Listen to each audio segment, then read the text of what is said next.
Complex deal for us. To discuss this and more, Maulik Patel, Head of Research at Equirus Securities, joins us now. Maulik, you've been quite bullish on this particular deal. In fact, you've gone ahead and upgraded Gujarat Gas today. What is your rationale for the same, and why do you say that this is EPS accretive from day one? Good morning, Rima. Good morning, Vivek. Thanks for having me. See, it's a very well thought merger from one more perspective. Government of Gujarat was looking to do the IPO of GSPC in 2010. Now, with this merger, that GSPC, which was an unlisted company, has become a part of the listed entity. So that is also resolved. Second point is that there were some 7,200 crore of carried losses on the books of the GSPC, which are supposed to expire in this financial year. Now, with merger, that period will be extended, and both the entities, GSPC and Gujarat Gas, their profit will be there to absorb this carried losses. So that is the one reason why it has been EPS accretive from day one. So our FY26 EPS comes to around 37-38 rupees on a pro forma basis, on an extended equity base. But FY27, when the tax credit, this carried losses will go away mostly, the EPS will come down. Another point I want to add that Gujarat Gas, after this merger, will become a second largest integrated gas company in the country after Gail. So that will attract, and they have a lot of synergies in terms of trading and this one. So far, if you look at, the trading was happening in GSPC, CGD was part of the Gujarat Gas, and the transmission was part of the GSPL. There were a lot of related party transactions between the GSPC and Gujarat Gas. So after this merger, those related party transactions are also not there. The Gujarat Gas shareholders will definitely benefit from a larger entity. The free cash flow of Gujarat Gas, if one exclude the transmission part of the business, will be close to 2,500 crore rupees. Both the companies are currently having a cash on the books of close to around 3,500 crore plus, and that will grow further. So they are adequately funded from an expansion or further any capex that they require to do in the gas infrastructure or in a renewable part. Sure. Maulik, thanks for joining in. You nicely explained what it means for Gujarat Gas, but if I want to ask you quickly what it means for GSPL as well, and what is the value that you're ascribing to GTL, which will be eventually demerged and listed separately? So if you look at the history of GSPL, it has always been a very deep value buy stock for us. And one of the reasons was that holdco discount was almost 50 to 70%. So today, GSPL owns 54% stake in Gujarat Gas, and market was not ascribing that value. The stock obviously has run up something in the last 1 week, close to around 25% or so. So after that, the holdco discount has narrowed down to 15-20%. Now, investors could have asked for a little more, that holdco discount should have been zero. But I think this is the best proposition that they are getting it. The demerged entity, GTL, will have two assets. One is the transmission network, gas transmission network in Gujarat.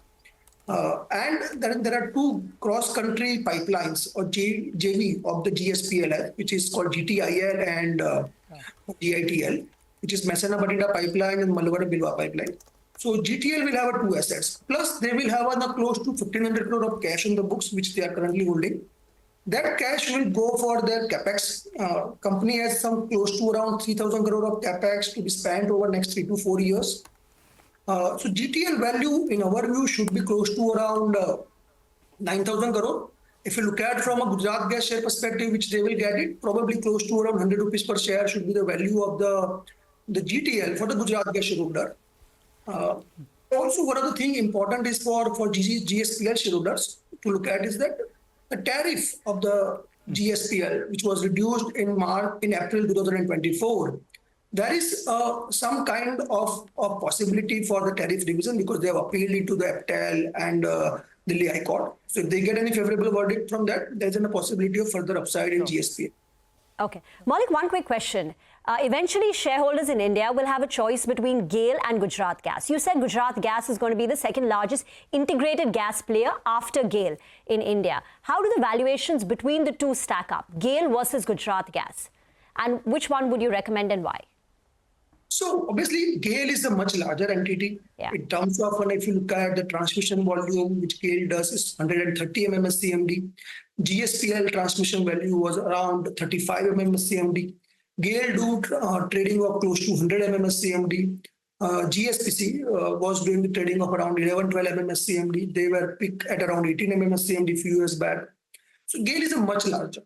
Now, but in the GAIL, we have a petchem asset also, which is not creating or not generating enough profit in the last couple of years because of the high spot LNG prices and that. Plus, they have some capex plan or more capex plan in the petchem. So investors have some apprehensions about the petchem profitability, which has been very depressed for most of the players, including Reliance and others, that GAIL is investing more and more in petchem. And so I think probably if you ask me from the thesis is that the spot LNG price will come down in 2026, 27 will go significantly lower because of the global LNG supplies coming up. Both will benefit it. We have also buy rating ad rating on GAIL. But if you ask me today from a longer time, 3 to 4 year perspective, Gujarat Gas has a relatively cleaner structure as they do not have any petchem business into this currently. Sure. Maulik, lastly, just to take Rima's point forward on GAIL, I was reading with this merger and the demerger of the gas trading business within Gujarat Gas, is that a regulatory requirement that they had to do this demerger? And if so, do we expect similar, kind of demerger happening in GAIL as well? The trading business will be separated and will be demerged. And will that will that actually lead to a bit of a value unlocking for GAIL shareholders as well? So there is a concept from the PNGRB regulator. The concept is called unbundling, where your transmission asset and trading asset should be in a different company. The concept currently, if you look at for the GAIL, both transmission business and trading business are part of a similar company. They are both divisions within the GAIL. There were some thoughts at a ministry level and has been in the public domain that GAIL should demerge their trading business into separate company because it's a conflict of interest between the trading and the transmission. But today, there is no such regulatory requirement for GAIL to do that. The concept is available in a PNGRB's public domain. It's a regulator's job to do that. But as of now, there is no regulatory requirement for GAIL to demerge it. What we can say that today, because we both are a combined entity, both are part of the same company. GAIL is in a better position. They can leverage that. When they will become a separate, probably consumer will benefit more than what GAIL can benefit. Sure. Okay. Got it. Thank you so much, Maulik, and thank you so much, Nimesh, for joining us and giving us all of those details. Let's now slip into a short break. When we return, we will discuss market technicals with Soni Patnaik and also discuss their top trading bets.